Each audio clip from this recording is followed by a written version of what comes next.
আমরা আগামী 7 দিন দুদককে আলটিমেটাম দিচ্ছি, যদি আসিফ মাহমুদ সজীব, তার এফিএস সালাউদ্দিন তানভীর, মোয়াজ্জেম হোসেন এবং স্বাস্থ্য উপদেষ্টার এফিএস এবং সরকার সংশ্লিষ্ট যারা দুর্নীতির সাথে জড়িত ছিল তাদের তদন্ত এবং আমরা যদি সম্পূর্ণ না পাই, তাহলে আমরা দুদকের সামনে আবারও অবস্থান কর্মসূচি নিব এবং 7 দিন পর আমরা দুদক ঘেরাও কর্মসূচি।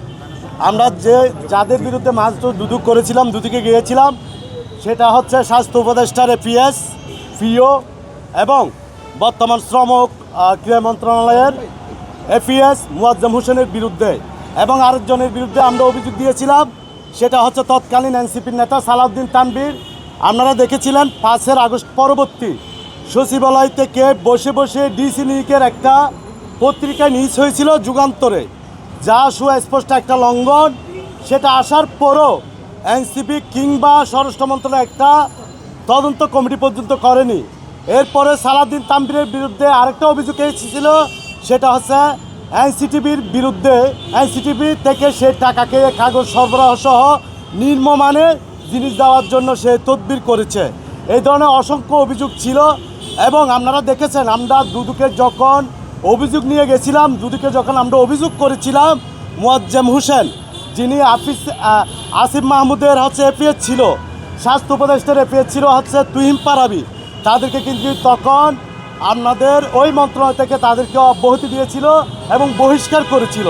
কিন্তু আমরা দুর্ভাগ্যের বিষয় হচ্ছে সেই মন্ত্রণালয় এখন পর্যন্ত সুস্পষ্ট খুলসা করেনি কিংবা তদন্ত করেনি তাদের কি বিষয়ে কি কারণে তাদেরকে এখন পর্যন্ত ওই মন্ত্রণালয় থেকে বহিষ্কার করেছিল। আমরা কিছু ডকুমেন্ট নিয়ে সেই দুদক কার্যালয়ে গেছিলাম, দুদকের চেয়ারম্যানের সাথে কথা বলেছিলাম, মাস্টার দুদকে স্মারকলিপি দিয়েছিলাম। আমরা বলেছিলাম তাদের বিরুদ্ধে এই অভিযোগ ছিল, পেপার কাটিং দিয়েছিলাম। তারা কিন্তু কি সেই পেপার কাটিংয়ের ভিত্তিতে তারা আমাদের কাছে আরও কিছু তথ্য চেয়েছিল। আমরা পরবর্তী আবার 10-15 দিন পরে দুদক কী করেছে সেটা জানার জন্য আমরা আবারও দুদকের চেয়ারম্যানের সাথে দেখা করেছি।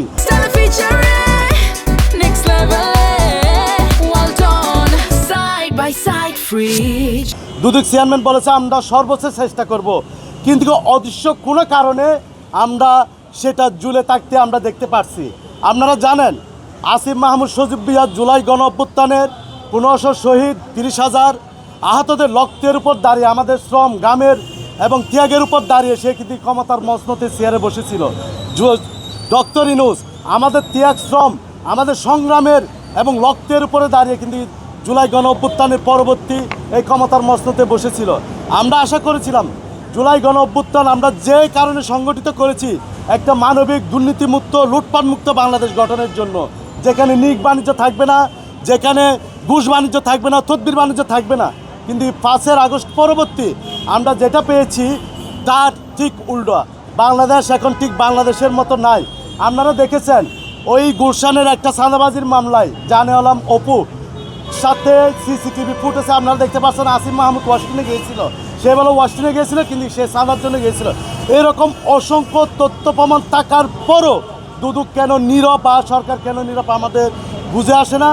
আমরা আশা করব যেহেতু এই সরকারে, অন্তর্বর্তীকালীন সরকারে সবচেয়ে বেশি দুর্নীতি, অনিয়ম, তদবির যার বিরুদ্ধে অভিযোগ এসেছে সেটা হচ্ছে আসিফ মাহমুদ সজীব ভুঁইয়া এবং মাহফুজ আলমের বিরুদ্ধে।